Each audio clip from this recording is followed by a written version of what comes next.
Hey guys, so I just wanted to show you this crank right here is ready to come out.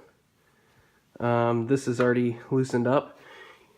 Remember that you have thrust washers right here that are going to have to end up going in when you reassemble this, sort of to take up a little bit of give fore and aft on this. These actually look pretty good so far. Everything looks nice and smooth. There's not really any sort of play, but it's actually a really good thing that I'm getting this resurfaced, because when you come and look at the actual bearings themselves, it's starting to get down to the copper, which once the coating starts to go on these and you start to see copper, that's when you're gonna start having a lot of issues. And once again, I do think that this got very warm, that the oil itself probably got very hot. When you are disassembling, make sure to kind of keep stuff together as far as what's the front, what's the back. The front itself actually has these supports. Everything is numbered. Even on the back of these, it has a specific numbering system. So that's pretty easy to figure out. It'll have an arrow, as you can see right there, that points towards the front of the motor. When you get ready to go ahead and take the crank out, don't forget, it's super easy to do, but don't forget to take this plate off on the back. It just makes pulling the crank out so much easier to not have the plate on there, and it will also give you an opportunity to take a look at the actual seal itself and the surface, just to make sure that that seal looks pretty good whenever you go to put the new one in. Another thing that I noticed was I had went and gotten all of these bolts out. Do not forget, especially if you live in a climate where your engine came from someplace that was more salty, that you do have these bolts that go through on the sides. So that's actually something that would be pretty easy to forget.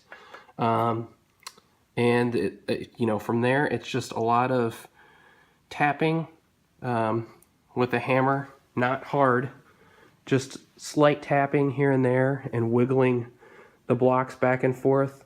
You do not want to do that with it upside down, just because your crank will just fall out. But what I've done here essentially is made it so I can go ahead and take this out. You can see my, I believe these are called the thrust washers. They look pretty worn in my opinion, but the actual crank itself looks pretty good. I mean, it's really not that bad. Of course, I have some scoring on the journal where the connecting rod decided to eat those rod bearings. But overall, it looks like it's in pretty decent shape. It will be able to be machined. I did buy something to start doing some measurements, just kind of checking my rods, making sure they're all very similar.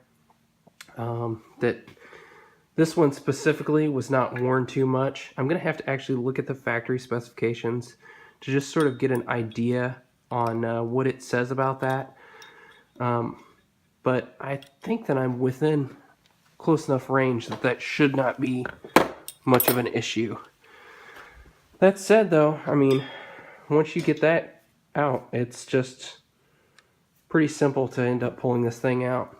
Now, something that was mentioned in a previous video and also in the comments was the oil pump itself is friction drive.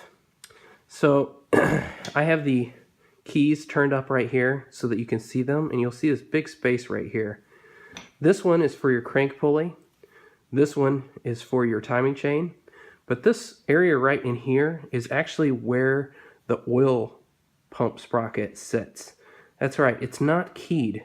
So the tightness that you actually have on here actually determines and makes sure when you have that pulley on here, it presses against that and the friction of that is actually what keeps the oil pump spinning consistently. Now, once again, you look inside this motor, it's gotten warm. The oil itself has gotten very, very warm, probably from a drift event or some other sort of motorsports activity. Definitely, everything is going to expand. And this right here, you know, all it takes is a little bit of slippage from that sprocket, and suddenly your oil pump is not pumping as much oil as well, which is why, as it has been pointed out in comments, that it's very, very important that you make sure to get the recommended 275 foot-pounds worth of torque on that bolt, not just using like a longer ratchet or anything like that, but using something that's like very, very long and can get a great deal of torque onto it. Now, I would tighten this in with the engine sitting inside the car, just because that's the easiest way, in my opinion, to get enough torque on it. Some people, they like to use air impact. I don't like using an air impact for something like that. But everything is going to end up getting retorqued down by hand with a I have yet to decide whether I'm going to use a normal mechanical torque wrench or whether I'm going to use digital. I'm going to do a little bit of research to figure out. I've used mechanical ones in the past, but this motor is pretty impressive, and it's not like I'm working on some sort of a Geo Metro motor here or a lawnmower or something like that. So I may end up going the digital route. I'll let you guys know in a future video kind of what route I end up going. But yeah, this thing is ready to come out of here. It's ready to send to a crankshaft place to get redone. The block will start getting cleaned up, and we'll just go from there. Honestly, a lot of the bearings and such are still standard size bearings. Cylinders look good.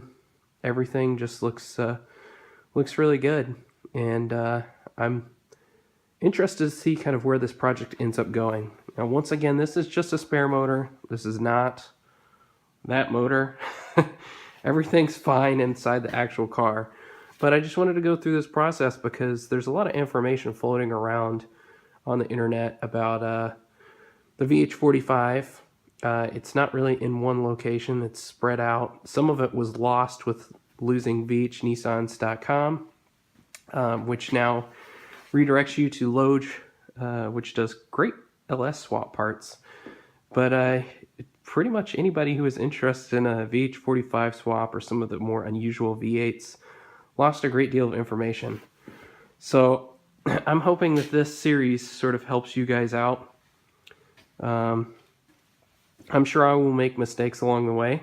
I'm sure you guys will call me out on mistakes along the way. But I'm going to try to learn how to do some things that I've not done before. And rebuilding an engine is definitely one of them. I'm going to use some plastic gauge in order to check bearing clearances. And we're just going to use some different techniques that I haven't done. So thank you guys for watching. Go ahead and like, subscribe. You can actually click the little bell icon and you'll get an alert sent to you whenever I do post. But everything relating to this is all going to be in a single playlist, so it'll make it very easy to reference from now on. So thanks for watching, subscribing, liking, commenting, and sorry for the cold, but I will talk to you guys later. Thanks.